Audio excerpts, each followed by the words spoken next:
I'm Dona Brown. I teach history at the University of Vermont, and I've been here for, I can't believe this, 20 years. And I teach regional American history, Vermont and New England history, and I've written 2 books, one on the history of tourism and the tourist industry in the 19th century in New England, and the more recent one is on back to the land movements in American history. A deep lack of confidence in the structures of society as they now exist, whether that's 2009, 1907, and all these different time periods. If you could take some control over some of your life in your own hands, that you would feel safer and more secure. I think that's probably the central underpinning of back to the land thinking. It's almost always been chiefly about food self-sufficiency, about food autonomy, food sovereignty even, to use the most recent expression. The idea being that people are safer and more independent and more secure if they can provide some of their basic needs for themselves.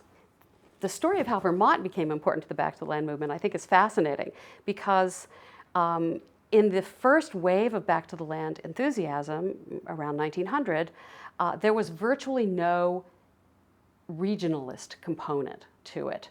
New England wasn't a particularly interesting place for people to think about going back to the land in, and most people who wrote back to the land materials didn't identify a region or a place. They were just like arguments about going from your city to the local countryside. And then, interestingly, Vermont itself becomes the central focus of the back to the land movement. So something's going on there in the image of the state that's really promoting the idea that Vermont itself is a specific location that will be amenable to the back to the land experiment. I think that what happens during the Great Depression is that Vermont is held out to America, which is looking for solutions, as a place that can transform America itself. It can transform America from a land of despair to a land of hope and faith. That's the quotation from the book that I was referring to, Elliot Merrick's book.